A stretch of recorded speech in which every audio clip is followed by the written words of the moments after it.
nous avions donc annoncé il y a quelques semaines, Mansari, vous vous souvenez, hein, oui, de ces primes records qui devaient être versées à l'enseignement supérieur.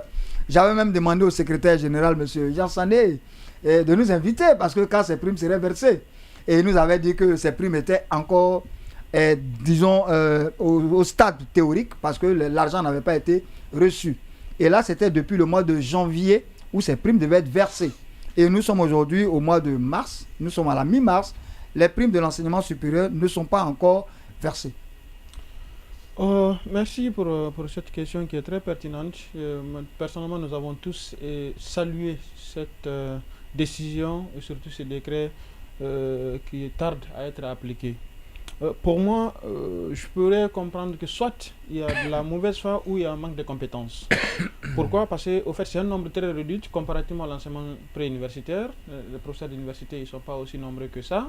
3000 personnes. 3000 personnes. Donc, un maximum de 3000 personnes. 3000 personnes. Donc, faire la situation de ces personnes-là. Et en termes de finances, ça ne prend pas du temps. Je crois, pour un effort d'une semaine, on peut faire la situation et ils sont tous bancarisés et qu'ils puissent bénéficier de cet argent-là. Maintenant, ça c'est du passé. L'équipe-là est partie. Qu'est-ce que nous pourrons recommander à la nouvelle équipe qui va venir, avec l'équipe de Boka Bari? J'ai été très étonné que est-ce un problème qui est lié au niveau de l'État? Est-ce que le budget qui a été alloué au département cette année avait tenu compte de cette particularité, ou c'était le contraire? Si c'était le contraire, c'est que c'est poudre, alors c'est la poudre aux yeux.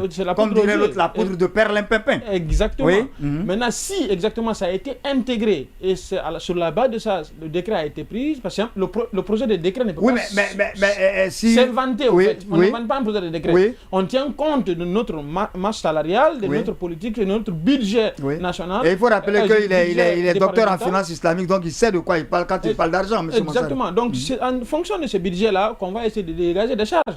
Et sur la base de ça, on essaie maintenant de prendre ces genres de décrets et ces propositions de décrets et promulguer. Et maintenant, il s'agit juste de l'arrêté d'application qui est purement lié aux deux départements, c'est-à-dire que le ministère en charge des finances et du budget et aussi de l'enseignement supérieur. Donc si ce n'a pas été le cas, il faut se poser plusieurs questions. Maintenant, il y a d'autres facteurs qui peuvent nous appeler ici. C'est qu'il y a eu quand même une catégorie qui n'ont pas trouvé leur salut dans cette décision, de ce décret-là. Donc ça veut dire que est-ce que si nous payons ces gens, nous allons créer encore d'autres moyens, il ne serait pas mieux de trouver parce qu'il y a plusieurs problèmes. Il y a trois problèmes qui avaient été signalés dedans. Il y a un premier groupe qui n'avait pas été reclassé du tout. Pas du tout. Et puis les enseignants les non reclassés. On en a parlé la semaine dernière. Les non reclassés aussi qui menaçaient d'aller en grève. Ils sont à peu près, on a dit, 70% qu'on appelle ça, des enseignants du supérieur. Et on a aussi maintenant ceux-là qui sont déjà reclassés, qui normalement devaient bénéficier de ces primes-là depuis le mois de janvier et qui jusqu'à aujourd'hui ne bénéficient pas de ces primes-là. Alors lorsqu'ils ont publié leur communiqué signé par le secrétaire général par intérim et qui est en même temps premier secrétaire général adjoint de SNAJU, Syndicat national autonome de l'enseignement supérieur, il a dit ceci dans son communiqué: nous serons dans l'obligation de lever la suspension de la grève le lendemain. Vous vous souviendrez que la grève était en vigueur. Donc nous serons dans l'obligation de lever la suspension de la grève le lendemain de la publication des bulletins de salaire de mars 2024. Si toutefois le décret cité si haut, c'est-à-dire le décret du 24 janvier 2024, n'est pas pris en compte et que les arrêtés de l'engagement des contractuels ne sont pas signés. Pour rappel, ce sont des points qui devraient être appliqués depuis le 31 décembre 2023. Comme quoi l'État est véritablement en retard. Donc la grève qui avait été suspendue risque de revenir au premier plan. Moi personnellement, je ne peux pas faire les statistiques de trucs là. Ce que les gens oublient exactement, c'est que la frange qu'on est en train d'ignorer, c'est eux qui pèsent, qui sont très nombreux. Mais ce qui concerne par exemple les grades les plus hauts gradés, ils ne sont pas nombreux. Donc le montant est insignifiant par rapport au nombre. Donc, vouloir ignorer cette partie, on avait parlé la semaine dernière de ce qui pouvait être comme piste de solution pour ceux qui n'ont pas été reclassés. Donc, ce serait de voir l'ensemble de ces questions-là et de résoudre, qu'on peut dire, au bon moment. Pourquoi? Parce qu'il y a deux groupes qui disent aller en grève. Ça veut dire quoi? Ça veut dire que même ceux qui devraient bénéficier, s'ils ne devraient pas, ils vont se rallier aux autres et qu'on risque de voir ce qui est arrivé. Les deux groupes vont se rallier. Un premier groupe qui n'a pas été reclassé, deuxième groupe qui a été reclassé mais qui n'a pas payé. Qui n'ont pas bénéficié. Et il y a un autre aspect, il y a deux aspects qu'il faut signaler. Soit au niveau de l'appareil, le système, il y a des gens qui ne veulent pas que les universités publiques soient compétitives pour être au détriment des écoles, des universités privées. Ça, c'est un premier point. Deuxième point, il se peut également que le fait de faire bénéficier les cadres de l'enseignement supérieur ces primes-là ne collent pas exactement aux priorités de l'État. Donc, ça veut dire, on s'en fout que ça. Mais après tout, l'éducation n'a jamais été une vraie priorité pour nos gouvernants. Je terminerai sur souvent un discours. Un seul mot.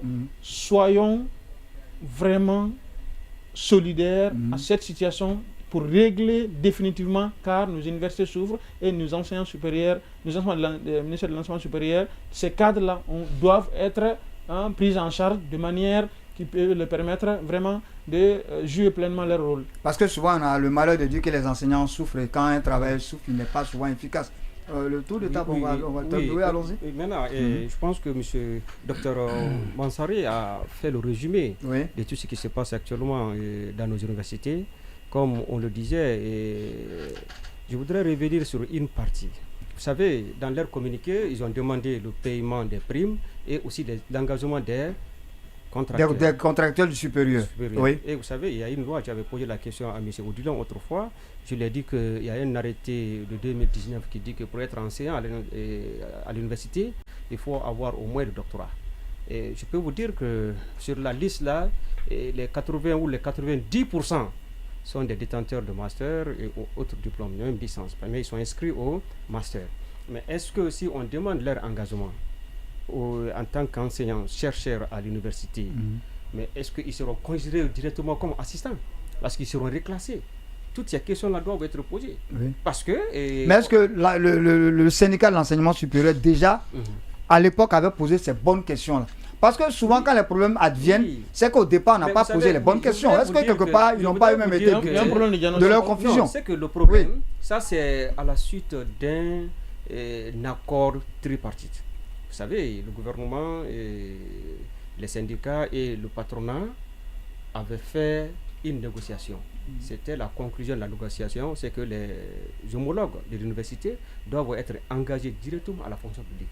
Maintenant, comme moi je ne suis pas juriste, si on les engage, ce qui veut dire que logiquement, selon les textes, ils doivent être assistants automatiquement, comme assistants. Si un arrêté dit que pour être enseignant-chercheur à l'université, il faut avoir le doctorat, mais un problème se dégage dans un État et qu'on fasse appel, n'est-ce pas, aux spécialistes, je veux dire aux différentes structures, en l'occurrence, et les syndicats, et comment dirais-je, le syndicat et l'État et l'éducation elle-même, on se réunit, on s'entend sur un point bien déterminé.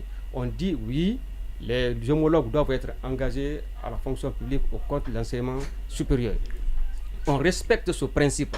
S'ils sont engagés à la fonction publique, est-ce qu'on peut dire qu'ils ne peuvent pas être considérés dans un premier temps comme des assistants? Parce que c'est le premier grade. Plus c'est le premier grade, c'est le premier grade. L'État même a accepté. Donc dès lors qu'on les engage, ils doivent bénéficier du grade d'assistant, en fait, normalement. Maintenant, et on est en train de se battre aujourd'hui, pourquoi? Pour le reclassement de plus de 70% des enseignants-chercheurs à l'université.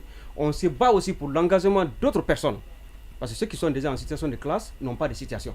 On ne peut pas dire qu'ils sont en situation de classe, mais en réalité n'ont pas de situation. Parce qu'ils ne sont pas pris en charge. Parce qu'ils ne sont pas pris en charge, parce qu'ils n'occupent pas le premier degré. Parce qu'il faut d'abord être assistant avant d'être considéré comme enseignant à l'enseignement supérieur. Donc il faut que cette partie-là soit clarifiée d'abord, avant de faire quoi que ce soit. Qu'on dise clairement que ceux qui seront engagés, ils seront engagés en tant que qui? En tant qu'assistant ou en tant que simple? Ou bien on trouve un titre. On donne à ceux-là aujourd'hui qui ne sont pas reclassés. Si on ne le fait pas, je pense qu'on ne fait que déplacer le problème, comme l'a dit M. Mansari. Merci.